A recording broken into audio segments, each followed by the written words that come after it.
The other guy was. It was down. There were two quarterbacks. Kitten was a starter that year. I guess it was for the Jaguars or something. I was like, he'll get points if my other guys go down. You need him in that off week. He did score some points, and even when I made that argument, they still ridiculed me over taking him.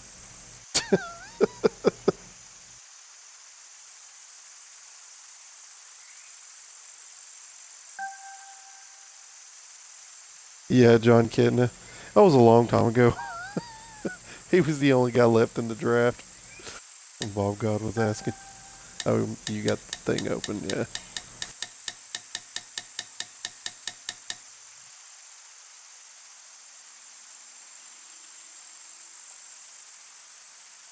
Oh, he go he go to the preseason game. Now, how far is it from his house to Seattle? Oh, okay, okay. But but but do you have to get a green card to go to the, or you have to have your passport to go to the? That's funny. Yeah, that's funny. Nah, no, you need a passport. I worked with a girl. She was from Canada, and she had to have a passport. So, oh, I think that bunker looks all right. That's not my best effort.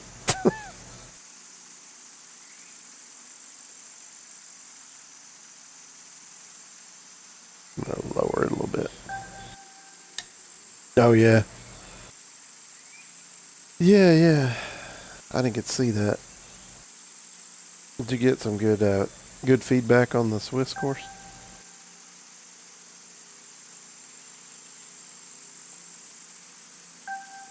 Yeah.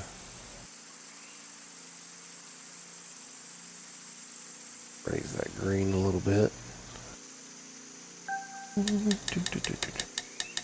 Bunker looking right. I don't know. Hey, did you watch what I did on that bunker? Okay. I use the round and the oval brush, the sharpest ones, and I go around the bunker and flatten. Just like I like to overlap the grass a little bit, and it sinks it. You know. Do you do yours that way?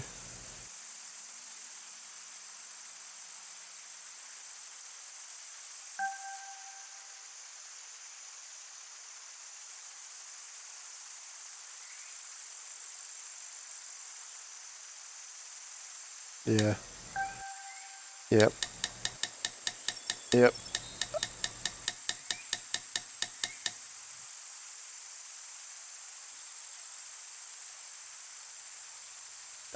I do. I do that. I do a combination of that. I like to. I like to do that um, shape and try to sink it, and I like to do the ovals and the circles, and then I like to run around it with the fuzzy brush and try to smooth it. Because the fuzzy brush, I think that lip's almost too high, but I guess sand would stay there.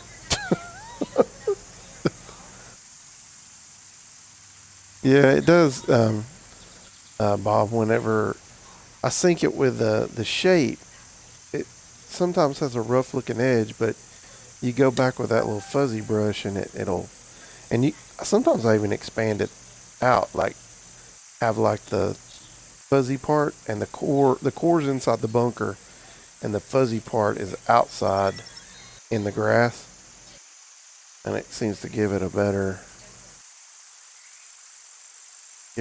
shape overall.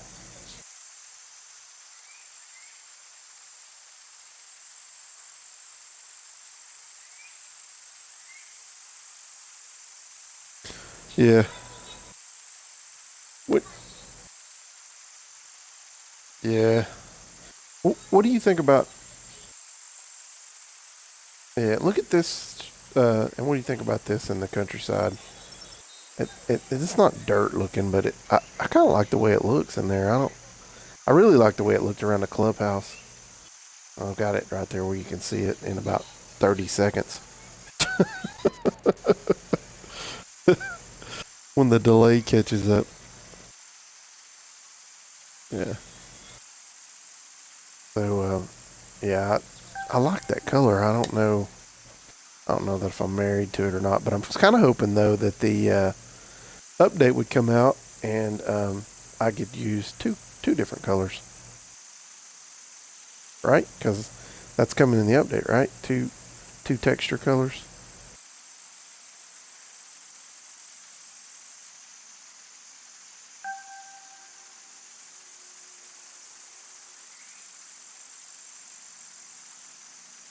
Bob liked my bunker work there. He liked my technique. It really doesn't take that long. It seems like it takes a long time. Or I mean, you'd think it would take a long time, but after you do it, it really doesn't take all that long. You know, to me, building the holes now is like a process. You know, I start at the green, I build the green. Sometimes I'll jump away from the green, do the tee box real fast, and then what I've been doing, which has really made it work pretty quick, is I take that circle fairway, the circle brush at the fairway, and hold down the A button and draw the preliminary fairway, and then I go back. What I like doing, I use a bunch of shapes, but I really like this one that looks like a. Hang on, I'll show you. Oh, I'm in the wrong tool. Helps if I get to the right tool. Fairway, and see, you used to only have this one that looked like a hot dog. Now they added two more, you know, in one of those updates. And this one, I call it the canoe, but Mike says it looks more like a straighter hot dog. So I like to take it and go back through and even my edges of my fairways. And then I've got it to where I'm not doing the rough at the same time.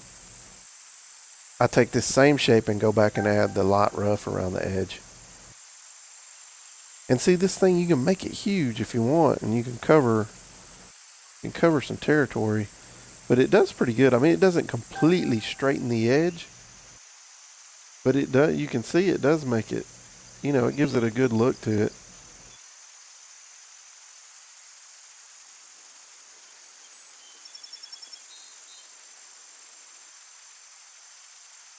So, and I've been using that technique that Taste was showing about sinking the fairway with a red brush. Oh, I'm gonna do it right here. Just hold on, just let me play this shot and figure out and I'll show you. It's pretty awesome. I gotta see where this tee shot will land before I do it. I'm gonna have to do a little play with the elevation here to get the look I want, but just to hit this shot so we can see it.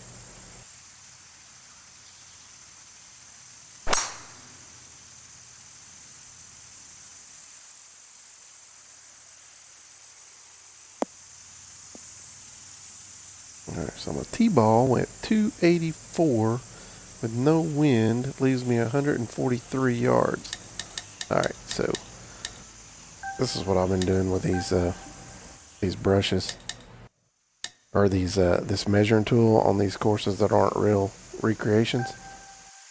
So I know I'm 143 yards from the pin.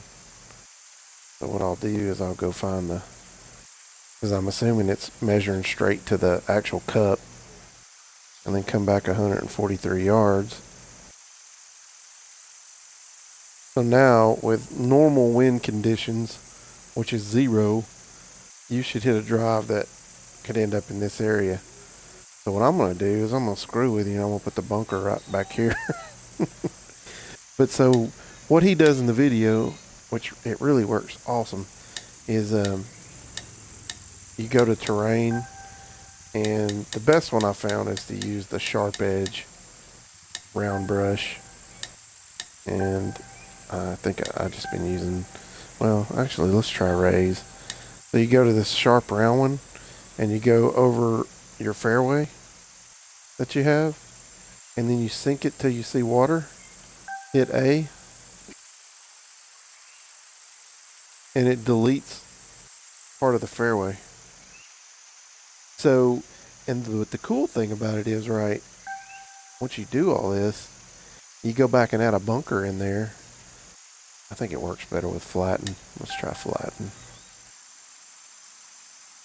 You go back and add a bunker in there. Then, once you add the bunker, you use the red um, fuzzy, one of the fuzzy brushes, and you slightly raise the land where you want the fairway to creep back in, and fairway reappears.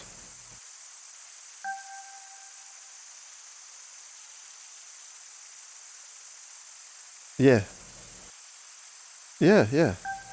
Well, yeah. Paste figured this crap out, so that's all on him. But he put that video out, and I was like, that is freaking awesome.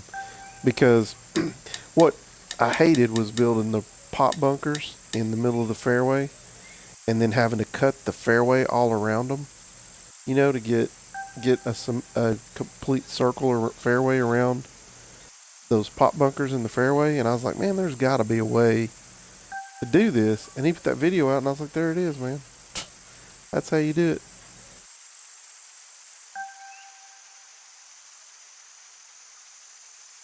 Tree popped up there.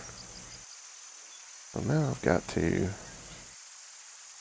want to elevate this tee box a little bit. I don't want to mess with my other.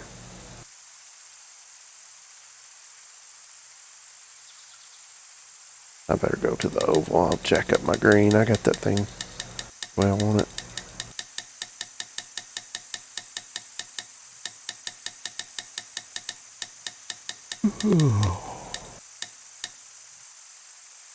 Now I'll finish that bunker.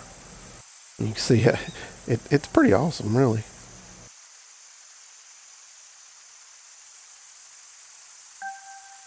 Very innovative. Of course, raising that tee box so much is probably gonna. I might have to put a stairway in there too. All right, it didn't jack with my green.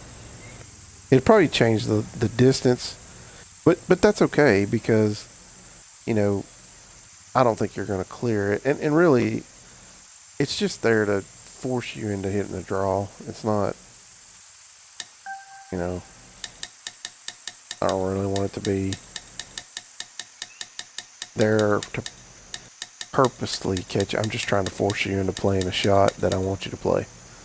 And if you don't play that shot, then the course is going to suck you into the bunker.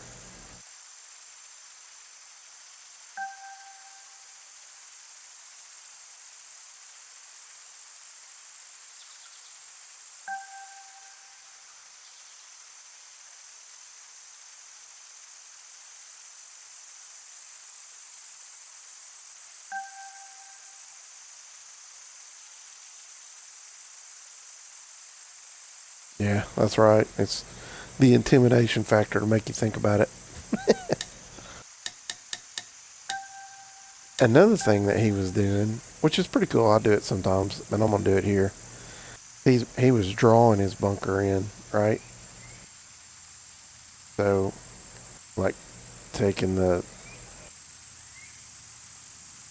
taking the round brush and just making a bunker, and then working off of that, right? So I got like a base of a bunker here. So now I'm gonna just go back and use the round brush to do a few little things here and there.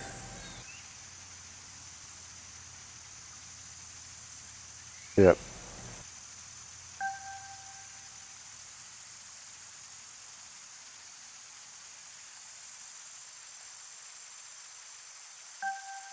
Yeah, that was one of the best videos I ever watched, really.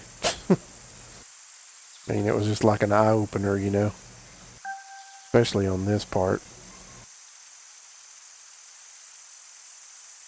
That's a pretty decent looking shape, I think. I don't think I want to add anything else to it.